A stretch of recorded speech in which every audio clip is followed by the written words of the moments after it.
English Singaniga, Kunga Humdoidagi, Kogi, May Humdagi, Horakiba, Irang Stezo Kogi, Mayama Mamanga, Popi, Taramba, Amadi, Waron Drugski, Chatarakpa, Sidagi, Horaga, Sudum, Masisna, Sudum, Factor Amu, Eragadum, Horakibin, Abadum Toantoanba, Maikaidigi, Kamenadum Tamami Habitariosa. Aduna Ozaki, Maikaidigi, Hiribo, Wafum Sigamatang, the Kai Kamenta Mininga. Sunai Mama say, Yam Kupli and the other Porcalegani. Union Minister and Chana Pondo from Sikoi Yamna Nunda after Siamadu Posam way. Madam the Awang Pomadi Jen Kegi Terrorism Amadi Insurgency 2029 Phaobada Muthatkani Yamna Mana Kir Katama Yamna Kir Katama Sima Delhi Police Key 79 Shubada 79 Foundation Dig from the Chief Guest when a Master Yagi name Chajigo. Adugi Amit Chagi Magi Chief Guest when a Shawagi Vaduma function to the city mana. Deadline nama piraga that means 2029 gi phawing manungda mana ngasagi Jammu Kashmir amadi notice ki leiba ko insurgency gi issues Muthatkani na mana yamna haidum namni de hoi mo planning leramani si manung sang yauri je sahi asigi March 31 hebani ko hanak chali ba sahi asigi March 31 phawing manungda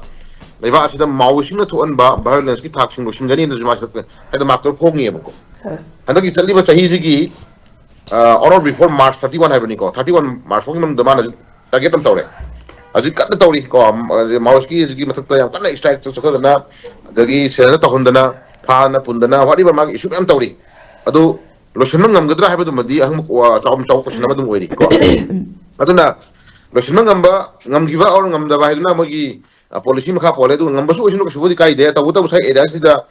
Posa amang ngamna na bhona matamda ko posa amang ngamna na bhona matamda mai pa na bhona matamda nyari he diares nakan nak ete leibang sagi civilian me amgi punsi meng je ko masi so kadra so drive ko shnamadi am chawno ngam dum oiri hetare ko ana swaina ji Jammu Kashmir amadi north side le insurgency 2029 phawin manung da Muthatkani na mana am phone na hairabani na ekoi yam be careful ko be careful say for example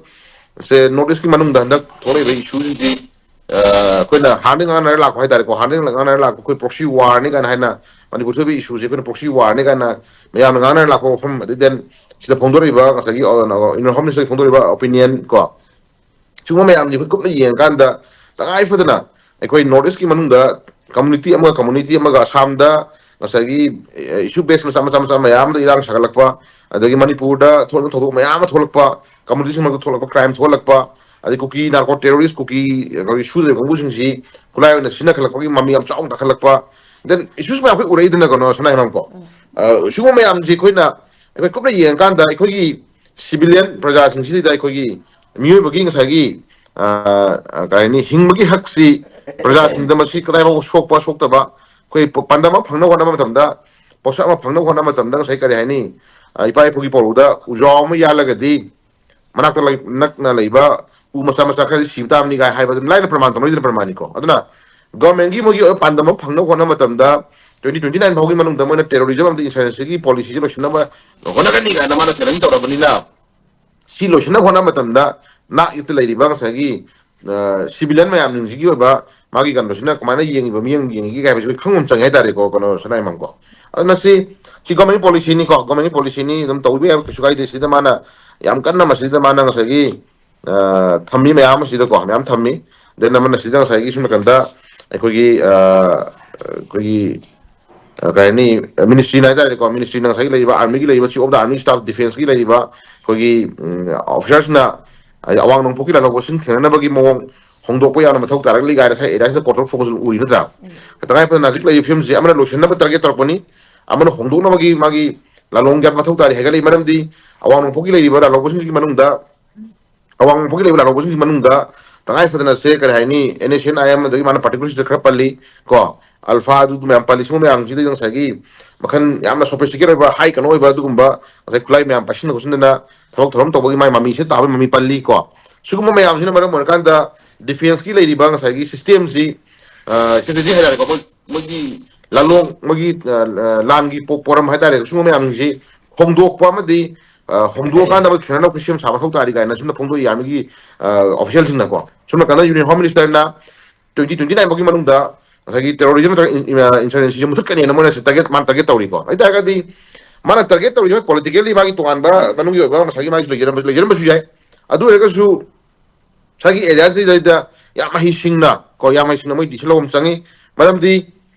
posa ama mai pa sai haje posa ama mai pa na banta posa ama rosina wana matamda sagi na yete lady ba prajasin ji ba sagi kanu se ko ma sonda wana mam changi ko aduna lady su ya no khani ngai leite go mengi bagi bathau ni yeng tare let's see ko bagong na mana target am thamai ba dei mouse ki na thagi chali ba coming live march kuntra ma thau mung da mouse ki lei issue singani na haiding ko aduna hajik mouse ki lei issue si kogi ato pa state singda hajik lei ba am kan na sagi thui ba jaga sing da kan ma tonari haidare ko tonari 31st March thari ma thari yeng tare let's see ko aduna hajik lei film si politically rajniti gi tokum thokwa ngahum thokone na koi panga ngangi bra natra chapchana thon to he khali bra thabar pakalaga na sai area si da sai ka hani ke do bi khali ai ko sim amle nga nam gi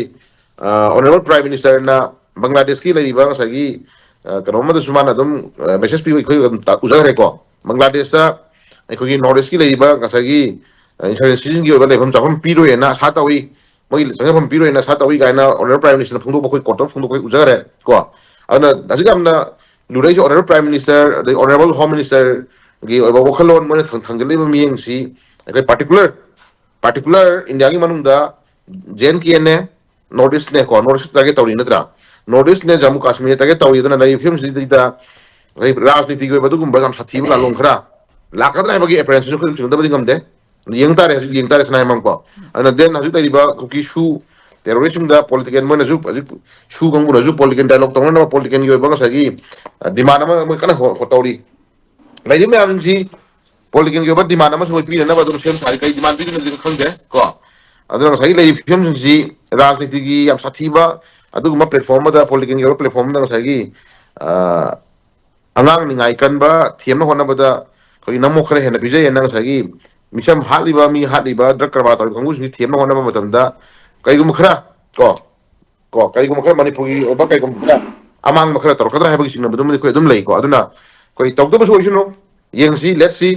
2029 phau da mana jammu kashmir ga north ki lei ba ma di ga north ki lei insurgency ko dim north ki lei ko gi insurgency kambus si ko yam kan na mana si da thajaba ma ko na chap chana action lo ne haba gi mana ma thai area thama abani na mayam je mi kup na hom singna ko praja sing kup na hom singna koi asu open yaudna ko yaudna bi dam da koi kup na hom singna lai ma thau ta hom je smai tham je ge sanai